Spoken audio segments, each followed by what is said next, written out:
Hey everyone, my name is Discourse and welcome to another video for the Batman miniature game. Today we're going to run through the June release for Penguin. Bit of a weird one this month, so there hasn't been any word at all from Night Models on a Penguin release this month. Not until, last night on the 30th of June, just right at the very last second. A bunch of new models have come up for pre-order, so I thought we'd run through those, have a look through them. But before we do, I just wanted to have a quick conversation about this new release. Here is a little trick for you guys. The first thing to do is just type in the month and you'll be able to find the bundle. This usually has everything that's going to get released during the month, although sometimes there's a few things here and there that aren't part of this package, and there is actually a few things that aren't part of this package that we'll run through, or at least one big thing. So this is the June 2021 bundle. You can obviously pick these up separately, and you can see all the prices here in pounds sterling. We've got Emperor Penguin, Penguin Reinforcements Pack. There are the Penguin Associates, Signalman, and the Penguin Underworld King. This looks like a new box set. So we've just clicked into it here, and you can see there are a number of models along with the Oswald Cobblepot from Arkham City from the Batman game. Now, this box set is actually a sort of a repackaging of previously existing models. Half of this box is from the previous old 2nd edition Bat Box with the Penguin, and half of the box is from older models from the Arkham City sort of tie-ins that they used to do. For Night Models used to do tie-ins with Arkham City and Arkham Origins, and that is where this comes from. So to give you an example, Penguin himself is from the old Arkham City. I think it's Arkham City, really. I mean, he could be Arkham Origins as well, but he's got the glass inserted in the eye, so I think that's Arkham City. And then you've got the guy with the sledgehammer here, the biker with it looks like a baguette at this distance, but I think it's a glass bottle, crossbow guy. And I think those three, just those three guys, they were all previously in an Arkham City box. Then you had this guy here in the body armor, this lady here, Lark. You had the Christmas hat wearing I can't remember his name, but he's in Arkham Origins.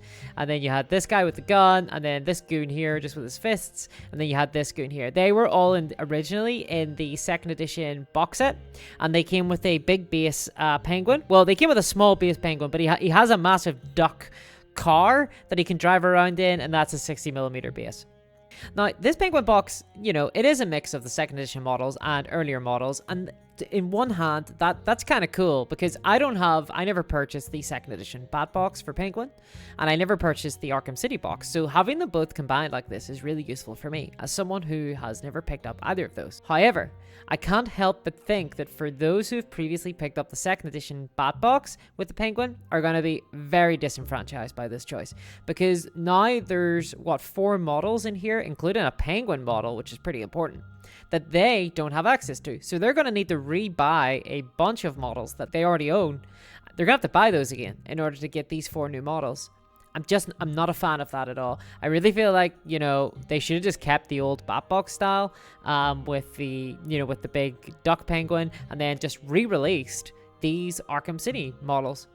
So I don't know, maybe I'm being a little bit cynical, but it does feel like it's a bit of a ploy to force people to buy new models, or the same model again, and I'm not a big fan of that at all. Now, I understand why they've done it to an extent, because their business model right now sort of involves having expensive, larger base models. Here you can see, this is the Penguin. This version of the Penguin was originally in the 2nd edition Batbox, but now he's being sold separately for the £38. So just like the large base Joker, just like the large base Two-Face, and now just like the large base Black Mask, he's been taken out of the old box and sold separately. Now, at least you get a Penguin, you get this Arkham City Penguin in this box. The second thing I want to bring up about this bundle, or not necessarily the bundle, but all these new models, there's no unit card. So I can't see the unit card on the website. Now, I've asked Night Models whether or not they're going to be releasing the unit cards onto the website, but we haven't heard anything back. Now, they have released them on the app, on the BMG app on the mobile store. That is really problematic. I mean, it's fine if they plan on releasing the unit cards on the website as well, as a PDF, just like usual. But if they just release it on the app, that is very, very, very problematic. I mean, I really hope that the unit cards are not going to be exclusive to the app. For one, not everyone has access to the app. In fact, a lot of people don't have access to the app right now. The app only runs on Android 8 and above, and it doesn't run on iOS. It doesn't run if you don't have a mobile phone. I mean, I know most people have mobile phones, but not everyone has a mobile phone capable of running in an app. And secondly, for those who like to print hard copies of the card, we need to have PDFs of them on the website as well. So for now, it remains to be seen. You know, I'm going to keep my ears open, see what Night Models say in regards to this, but I really hope that they do continue to plan to release the PDFs on the website, because it should be simple enough for them to do so. So hopefully this isn't too ominous. It's clouded an otherwise pretty cool release, although we got no heads up that it was coming at all. There was like no hints, there was no releases on Facebook that these guys were coming. Now, one big problem as well is that the Black Mask models haven't even been released yet, and already this month's bundle is out for pre-order. So it's a bit rich having to pre-order models and they haven't even released the previous one. So whatever it is that's holding up shipping of the Black Mask models, I really hope that they get that sorted ASAP, because it doesn't feel good to be buying models whilst waiting for the last month's models to arrive. There's something kind of screwy going on, because you can see that a lot of these models are just CGI. Clearly, you know, they haven't been painted, they haven't been presented as finished models. So I don't know, there's something weird about this month. It feels like it was a bit of a rush job. I don't know if the release of the BMG app has really delayed things, or it's really knocked about their systems or standard processes. Hey everyone, Discourse from the future here. I just wanted to give a quick update. It looks like Night Models have gotten back to me and they have said that unit cards will be uploaded to the website. So it says that the cards will be uploaded on the website. Also, it looks like I'm not the only person who's had this query with Night Models. That hasn't taken place as of the 2nd of July, which is the time that I'm recording this segment here. But I trust they will do so in the next few days. So that's good. I'd still prefer them to be uploaded the same time on the website as on the app in future. But hopefully it's just because this is the first month of the app, they wanted to get that up ASAP. So that's good. I'm glad they've resolved that. Secondly, they have also confirmed that they have begun to ship some of the orders. So you can see here, Night Models have confirmed they've begun to ship some of the Black Mask pre-orders from last month. So obviously it's still very late in the day. I would have much preferred to have seen those get shipped earlier on in the month, but at least there's some movement there. And then finally, Night Models have confirmed that they have updated their website to include the objective cards for every crew. So that's excellent. That's been a long time coming, and I'm really happy to see that that has been updated. So good job to them. I just wanted to update you on that because obviously some of the issues raised in my rant there, they have been hopefully resolved going forward, but I'm only seeing these updates now. So the video that you're watching won't reflect these changes. Thanks. So what we're going to do this month is I'm going to go through the app and I'm going to show you the unit cards. And I think it's especially important now because I know that so many people don't have the unit cards. So I'm going to run through those one by one. So first things first, we're going to look at the new Emperor Penguin model. You can see him here. He is out of his sort of house robe, his pajamas that it looked like he was wearing in his older model. Now he's looking a little bit more intimidating. He's got a big chain there. You can see he's got nice fur on his coat. He's got his leg up on a tactical penguin plinth, which is pretty new, I've got to admit. And yeah, it's pretty dynamic pose. I like the look of him. I sort of wish that he didn't have blue skin. That's just a personal thing. I kind of prefer him when he's just an up-and-comer in the Penguin gang. I'm not a huge fan of the whole I took venom and all sorts of other toxins and concoctions and turned blue and now I'm super strong. I like him more as a skeever. But here we are. This is Emperor Penguin. This is what the model looks like. It's a very cool looking model. I'm impressed by that. As always, Night Models don't disappoint when it comes to the miniature quality. Now, let's have a look at the stats and see what has changed for Emperor Penguin. Okay, so here we are. We've got Emperor Penguin up on the screen. Ignatius Ogilvy. I think I pronounced that very incorrect. It's 40mm base. He is a leader model, which is pretty cool. 120 reputation, that's fine. He's got 7 willpower and 9 endurance, so he's pretty tanky. He's 120 reputation, so I think he's 9 reputation more expensive than the previous Emperor Penguin. Don't quote me on that. I haven't played a lot of Penguin. He has 5 attack, which is very nice. He's got 4 defense, which is okay. 120, you know, maybe 5 would be preferable, but we'll accept 4. 3+ strength die. That's good. He's got 12 inches of movement. That's very nice. He's got a chain with heavy and reach with a single stun, so that's a little bit poor. But let's have a look at his traits. So here we go. He's got claws, stun blood, melee attacks. That's fine. I'd rather have brass knuckles, but there we are. He's got dirty money. So if this model is the boss, the crew gets an extra $300 funding, which is pretty good. He's got Master Fighter, which gives him a +1 bonus to his attack dice rolls when performing unarmed melee attacks. So that's okay. He's got regeneration, which is really nice. I really like regeneration. It sort of makes the model surprisingly tankier. just being able to heal that additional damage, it allows you to effort that little bit more. It's got Scheming 2. Scheming 2 is a great keyword. Great trait to have whenever you remember to use it. I often forget, which is very much to my detriment. And we have Tough Skin here. So Strength Die rolls against this model suffer a -1 penalty and can be defended against. This is actually really strong. It's very, very good. Can protect you against those big strength hits. We've got Underworld King. Right, so this is new. I believe this is an updated trait. So I think the old Penguin used to have this. It didn't look like this. I think the trait itself has been completely reworded, and it looks like Emperor Penguin has this now. So basically what this does, it allows you to have a sort of side deck of cards off to one side, and then you can actually spend your business counters, which are sort of a specific resource to Penguin, it seems, and you can then spend those business counters to use the resource component of the cards in your side deck. So, you know, if you want to put like maybe a valuable commodities in a side deck, and that means you'll be able to kind of replenish your hand whenever you want. So there's some very good cards with very good resources on them that this will be very useful to have. So a lot of flavor there. That's pretty cool. Then we have Brawler.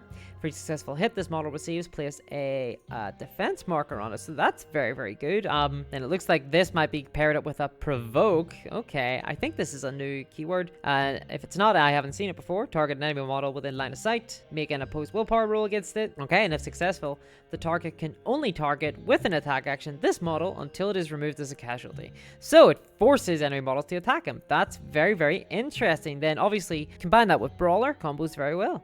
Here we have Fight Me. That's a new trait as well, I believe. Okay, so this is like the opposite of Bodyguard, right? He's able to take attacks. So a very defensively minded model, though he only has 4 defense himself. He needs to take a few hits before his defenses really kick in. That is interesting. It's very, very interesting. Obviously with Underworld King, that's pretty good as well. You know, he's got that kind of penguin mechanic going on, but definitely not an offensively minded model in terms of just his weapon, though 5 attack combined with the blood stun from the claws, that's pretty good. And then you put that with the Master Fighter, so he's good. I'm not super impressed for 120 reputation. It remains to be seen how useful it is to sort of absorb hits, you know, staying around 4 inches. I mean, you'll have to really think about building your list. What kind of models are you going to want to really protect? I'm sure there are some out there. I need to think about it, but at first blush, I'm not super impressed by this model. I think he is interesting, but not much more than that. Okay, and next up we have the Penguin Associates. I have no idea what they relate to. So we've got who I can only guess is Mysterio. Really? I have no idea who this is. No idea at all. We have this gentleman here with the top hat. You can see none of these guys have been painted. Mr. Combustible. Okay. So we have Mr. Toxic. All right. We have Mr. Combustible with the top hat. We have the Imperceptible Man. You can see he's invisible. I really like that effect with the sunglasses. That's very cool. Yeah, I'm a big fan of that. Does anyone remember the Invisible Man from the animated series? I thought he was a very cool villain. He just wanted to have his daughter back, you know, just an abusive husband. I thought he was a really interesting character. But this character, it seems like, is more of a sort of wacky, comic-y kind of character. And then we have Hypnotic as well, with his face all covered there with the scarf, you know, so... you know, he's obviously kept up abreast with the global health crisis, but he has got his sunglasses on and he's hypnotizing someone, it looks like, just in a suit. So very interesting model there.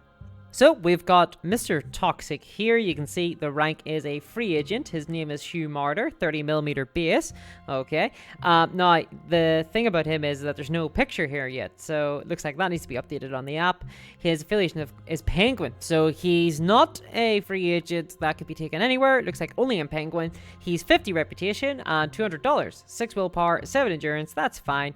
4/4 for his attack and defense, that's grand. 4+ strength die, 10 inches of movement. Then he has radio wave, which is a double blood weapon with a single 1 rate of fire there. It's an expansive weapon, so looks like it's just a template. It has beam, which is very nice. Getting to ignore cover is always good, although the lack of ammo might hurt sometimes. He has gas as well, and then he has acid too. Acid is very nice. And then finally has Caustic, so he always at least deals a blood damage. Then he has the Criminal trait, which is okay. I don't know if we take that into account with the Penguin deck. He has Reinforced Gloves too, which is always a nice little added bonus. He has Deadly Strike, which is interesting. It gives him crit casualty. So that means if he crits, he makes a casualty of the model. Wow, okay, that's very good. He has Electric Storm. which deals a lot of stun damage all around him. And then finally, he has energy absorption as well, which is very, very interesting. Okay, this guy seems really, really strong, actually. Probably more than he has any right to be, honestly. Mr. Toxic, never heard of him before, but wow, you're going to hear about him soon because he's going to be in a lot of Penguin lists. He deals a lot of melee damage, and he can convert that stun damage into blood damage. Then he has Deadly Strike as well, which gives him the opportunity to simply just remove a model with a crit. That happens a lot more often than you maybe think. Rolling a 6 isn't that hard, and, you know, the odd time that you do it by accident, you'll just kill somebody. Yeah, wow. Okay, so he has the opportunity to really punch above his weight, and whenever he's being mobbed up by a bunch of goons, he can just use that electric storm and knock a lot of them out. So I really like this model. I think he's very, very strong. I think he's really, really good, especially for 50 reputation. Yeah, so you'll probably want to shoot this guy if you've got an assault rifle before he gets into melee with your guys, because he could bring a lot of pain. Okay, and here we have Mr. Combustible. He's unknown, 30mm. He is a henchman. He has affiliation penguin as well. He's 26 reputation and 0 cost in funding, so not too bad. He's got 5 willpower and 2 endurance. 2 endurance is probably the lowest amount of endurance I've ever seen on a model. He's got 3 attack, 3 defense, 5+ strength die, and 8 inches. He has a keen sword with double blood and the sharp keyword, which allows him to reroll strength die. Now, let's have a look at some of his traits, because 2 endurance obviously is very, very low. He's got to have something, right? So he's got the criminal trait, which is fine. He has take cover, which allows him to grant protection to another model, but not himself, importantly. He has always illuminated, so he's always considered illuminated. Wait, illuminated, not illuminated as in lit up by a lantern, right? I mean, I think illuminated, I'll have to check into the compendium for this one.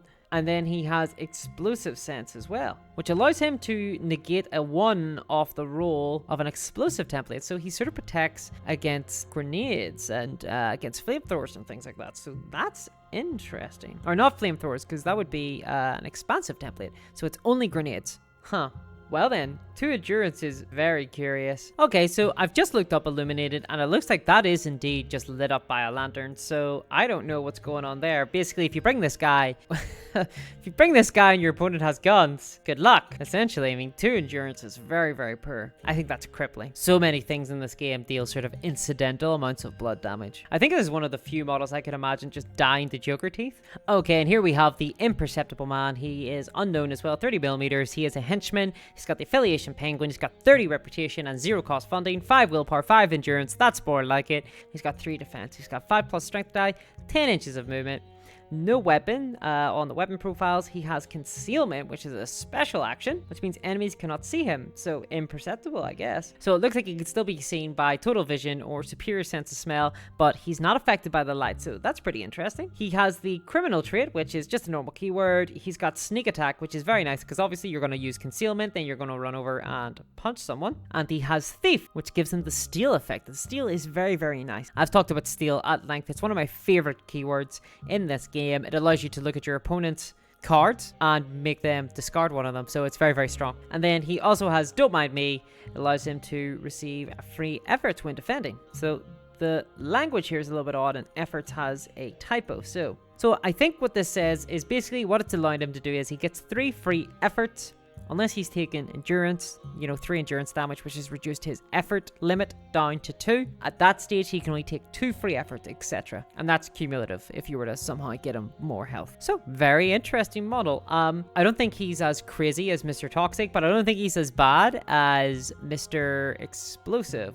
He's kind of in the middle there. He doesn't deal a lot of damage. It looks like you're really bringing him just for the ability to steal, and I'm not sure if that's worth spending 30 reputation on, honestly. Though he is a henchman, so you can throw him out there. He can basically put down suspect bunkers for you. You can contest objectives.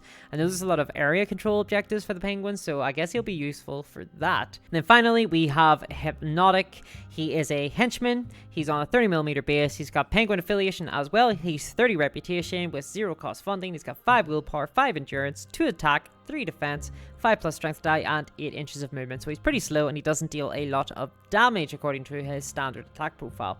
But let's have a look at his traits.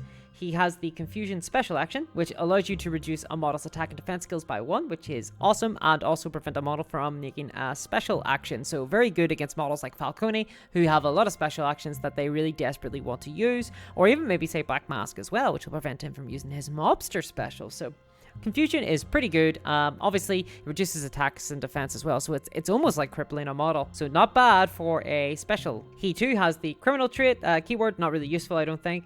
Its mine is good. It allows you basically to prevent, essentially, it doesn't allow you to, you always prevent models from revealing your suspect markers while you're within 2 inches of that suspect marker. So it's pretty good for preventing, you know, things like the GCPD cops from, you know, revealing your suspect marker and scoring cards. Then he has Hypnotic Radio Waves, which is a special action. Okay, so he's like a budget poison ivy. He can basically hypnotize someone within 5 inches and line of sight so long as they are a henchman.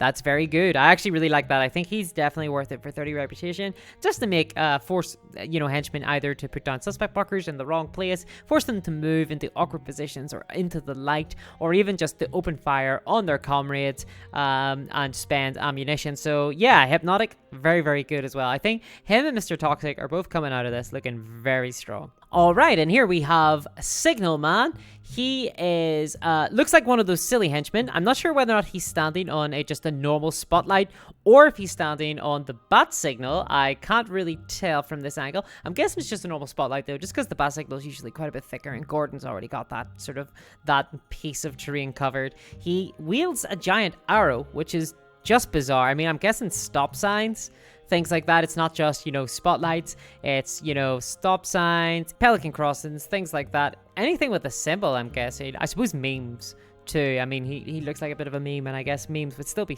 signals, right? Surely anything that you would consume in terms of, you know, books and things like that are really technically signals. So where does this start and end? That's what I want to know. Right, so here we go. We've got Signal Man here. Philip Cobb is his name, 40 millimeters. He's got the rank of henchman, affiliation unknown, and rival Batman. So indeed, we have our silly henchman quota filled up for this month. He has 44 reputation and $100. He's got 6 willpower, 7 endurance. He has 4 attack, 4 defense, 3+ strength die, 10 inches of movement, so fairly mobile. Stats-wise, he's okay. I like 6 willpower, and I like 7 endurance, and 4/4 is very nice for 44 reputation, and he's pretty fast. He's got knockout gas, which is double stun damage. It is expansive, which basically allows him to use the spray template. He has mechanical, which I believe is a 3+, always hits on in terms of the strength die. He has the gas trait as well, which allows him to ignore the penalty of light, medium, and heavy armor. Finally, he has blunt 3, so if he gets a critical on this attack, he deals an extra 3 stun damage. So that is very, very good. So he has the potential to deal, what, 5 stun, so very nice. Obviously he needs to get a good hit on that. Then he has miniature flares, which is sort of like a rubbish carbine. It looks like it's single blood damage, 3 rate of fire, short range, so only 8 inches. He's got mechanical, it's a 3+ strength die, so not as quite as good as a gun. And then fire. Fire is really good. Fire is mostly, up to this point, been seen in the Gotham in Flames sort of special condition card that you can play with as part of your deployment. And it can be really devastating, honestly, if you catch fire. It deals blood damage to you, and you have to perform a movement if you can. And before you actually move, you can decide whether or not to suffer penalties to your movement in order to get the flame off you, basically. So it's essentially you have to drop, stop, and roll to get that fire off of you. Otherwise, you start to take blood damage every single turn. So fire is very good, and it's kind of disruptive to your opponent. Okay, and he too has the criminal keyword, and then he has fully equipped, which allows him to purchase. He cannot purchase any equipment. Okay, sure, that's no problem. Kind of sad, but there we are. He has goad, which is nice. This allows you to move a model up to 4 inches. This could be used to like move models either into melee, out of melee, into spotlights, into, you know, lamps and things like that, away from sewer markers. Just, it's very, very good. I really like goad. He has reinforced gloves, which gives him double stun on his unarmed melee attack, so that's pretty good. At least he can sort of defend himself a little bit there, and with 4 defense, you know, he's no slouch. Then he has electromagnetic control device. I'm going a little bit cross-eyed trying to read this trait. I think this needs to be cleaned up a little bit, but from what I can tell, it looks like you place down an event marker within 4 inches of this model. Then, whenever you place it down, any enemy model that is within 4 inches of that event marker you've placed down can be sort of moved around so long as they stay within that 4 inches of the electromagnetic control device by you, the person who's playing Signal Man. And then, during their activation, if those enemy models stay within 4 inches of the electromagnetic control device marker, then they suffer enervating 2. And then you remove this marker at the start of the recount phase. I think that's what the how this works. It's a little bit complicated, but let me know in the comments below if that is how indeed it works according to your own interpretations. But I think that's okay. I like the fact that it can kind of disrupt models, and it's not a willpower rule to move them around. So really, to be honest, I think I would use this like I would use goad. One thing to note is that, you know, if this can't be used in combination with goad, which is kind of sad. I would have liked to have seen this guy maybe have scientific. Could have used that to move an enemy model like 8 inches, which would have been very strong, maybe a little bit too strong. But this guy isn't too bad at all. 4-4. So in terms of his attack and defense is kind of nice. 44 reputation and $100 isn't too bad for a sort of what you would call a rubbish carbine in one sense, but fire is nice and disruptive. It adds a little bit of something extra. Signal Man isn't too bad, which a lot of these silly henchmen aren't too bad. Usually speaking, they all have their own little specific things. Looks like this guy can goad you and set you on fire, so not a bad combination. Obviously, there's a lot more models to get through, quite a few of them. I think we'll go through those in another video to follow shortly after this one.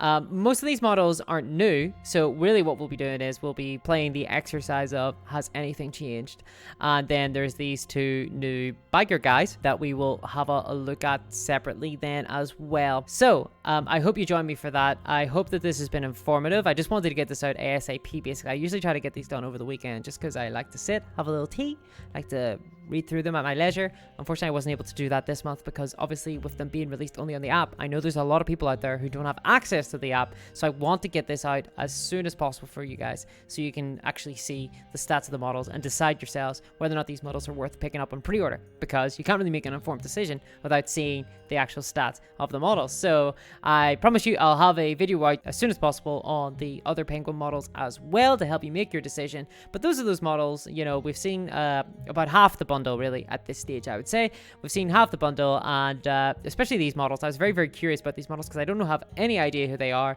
You know, maybe we'll run through that in a separate video a little bit. Who are these 4 random weirdos? And yeah, I think Mr. Toxic is probably the standout model here so far. He's just absurd.